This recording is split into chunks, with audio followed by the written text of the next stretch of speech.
Hey guys, what's up? So today we're going to be covering something a little special. It's going to be a little Biden versus Bernie. Okay, we got a couple of clips for you guys. We're just going to go over them and see what's up. We plan on covering a lot more of this in the future, so this is just going to be a little snippet here of what we found. So this first clip we got is Bernie responding to Joe Biden saying that he's more progressive than he is, which I find hilarious. Joe Biden say that he is the most progressive candidate in this race. Well, look, Joe is a good friend of mine, and I'm not here to attack Joe. Joe voted for the war in Iraq. I led the effort against it. Joe voted for NAFTA and permanent normal trade relations, trade agreements with China. I led the effort against that. Joe voted for the deregulation of Wall Street. I voted against that. I think if you look at Joe's record and you look at my record, I don't think there's much question about who's more progressive. So what I love about that clip is that Bernie perfectly highlights the differences between him and Biden as far as voting record's concerned. Joe Biden likes to pretend that he's this progressive and he's out for progressive values when you look at his voting record historically, it's quite the opposite, and Bernie does a great job highlighting that there. So Biden first got into politics by opposing segregated busing, which I admit was super progressive at the time. But shortly after that, in 1994, he was a huge supporter of the crime bill, which targeted minorities disproportionately, and up until 2007 referred to the bill as his greatest accomplishment. That kind of goes against progressive values, if you ask me. Now, Papa Biden also co-sponsored legislation that helped Coca-Cola skirt antitrust laws after receiving donations from them. His biggest donor in the 90s was Merged Bank of America, and for those donations, he voted against several measures aimed at the regulation of credit card companies. If that's not pay to play, I don't know what is. So this next clip is Mr. Biden advocating for the further criminalization of drug users and drug dealers. Let's just take a look. The fact of the matter is, we've gone from there all the way up to saying, under the leadership of Senator Thurmond, and I'd like to suggest that I take some small credit for it myself as well, and others, the presiding officer, that there is now a death penalty. And we passed it a couple years ago. If you are a major drug dealer involved in the trafficking of drugs and murder results in your activities, you go to death. And a number of other severe penalties. We changed the law so that if you are arrested and you are a drug dealer, under our forfeiture statutes, the government can, take everything you own. Everything from your car to your house, your bank account, not merely what they confiscate in terms of the dollars from the transaction that you've just got caught engaging in. They can take everything.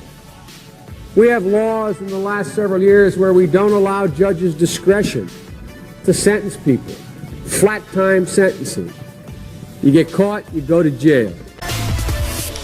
Now, going as far as recommending the death penalty at a judge's discretion for drug dealers kind of seems like more of a right-wing idea, which somewhat sort of makes sense because Joe Biden has been quoted as saying somebody like Mike Pence is a decent guy, a Christian fundamentalist who is as far to the right as you could possibly imagine. At this point, he's just pandering to whoever he can.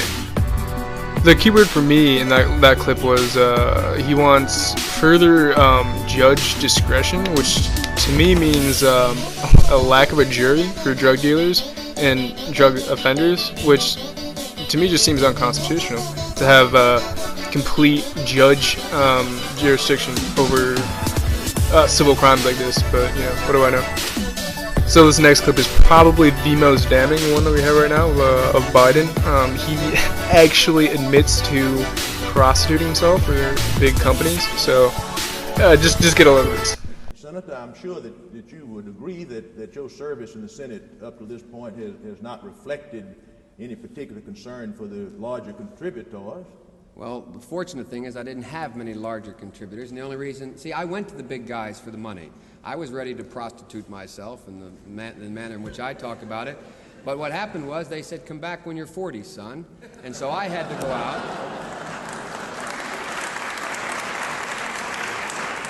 So I had to go to a number of small contributors. Well, I think we're all grateful, Senator. You didn't take no for an answer. But Senator, aren't you a living example? I am an anachronism. I'm a 29-year-old oddball. The only reason I was able to raise the money is I was able to have a national constituency to run for office. Because I was 29, I'm like the token black or the token woman. I was the token young person. We're talking about this national constituency. Some of the money that That's not an announcement for office, by the way. Yeah, it's pretty obvious Biden's ready to bend over for big business. He was quoted as saying back in the day also, I don't think 500 billionaires are the reason we are in trouble. Now, in my opinion, I don't even think billionaires should exist in a healthy democracy. And if you're trying to say you're a progressive, and endorsing the rich and trying to get on their side is probably not the best way to do it. Let's contrast that with some of Bernie's positions, yeah? We live in a world today where there are several 100 million people starving to death. They're starving to death right now. All over this country today, there is a certain demoralization. And the demoralization is that some people believe that what goes on in the White House and what goes on in the Congress reflects the will of the American people. And by assembling here today, as the Rainbow Coalition and as other groups from 46 states in America, what we are saying very loud and clear is that Ronald Reagan and his billionaire friends do not represent America, but we do. How many children live in poverty? No matter how high the unemployment numbers are, they want more and more and more. And I say enough is enough. And you want to know why the American people are cynical about what goes on in Washington? You want to know why the Congress of the United States has an extremely low level of support or favorability? It is because the American people know they are getting ripped off. When we stand together, there is nothing that we cannot accomplish. And I pledge to you that every day I will fight for the public interest, not the corporate interest. I will not abandon any segment of American society, whether you're gay or black or Latino, poor or working class, just because it is politically expedient at a given time. So let us go forward together and let us tell the Republicans that their reactionary agenda may work for the billionaires, but not for ordinary Americans, and we are going to defeat them. Thank you all very much.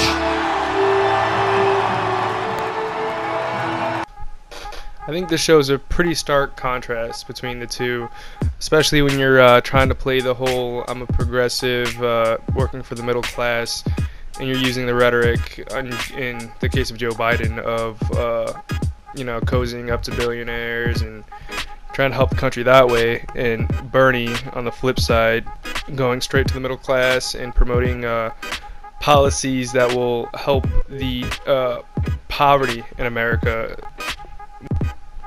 Now, in terms of constituency, I think this last clip really shows who Joe Biden likes to hang around with and who is really influencing the decisions he makes. First of all, I actually like Dick Cheney for real. I get on with him. I think he's a decent man. I went to see him after we were elected, and I went to see him at the residence, and he and his wife were extremely gracious to Jill and to me. It probably sounds like I'm making this up when I say I learned from, but I spoke to this man repeatedly about this job. But he was extremely helpful and gracious about the office and the legal parameters of the office. This reminds me of when Hillary debated Bernie and made the statement that Henry Kissinger was her friend. Then Bernie pushed back and got a huge applause because these people are war criminals. Cheney was a torturer in chief, even though torture is illegal. You know, he broke a bunch of laws, and most people that were tortured in the Bush-Cheney administration were innocent. They were political opponents sent from warlords in Pakistan and Afghanistan. He also voted for the Iraq War. I mean, I don't know who Joe Biden is trying to pull when he says shit like this, but he's definitely not a progressive by any means. Thanks for watching, guys. Really appreciate you checking in. Make sure to subscribe. We're going to be trying to pull out daily content. It might sound like one person's talking, but there's actually two of us, but we're identical twins, so we sound identical. We plan on getting a webcam and stuff, so yeah, hit that sub button and catch us next time.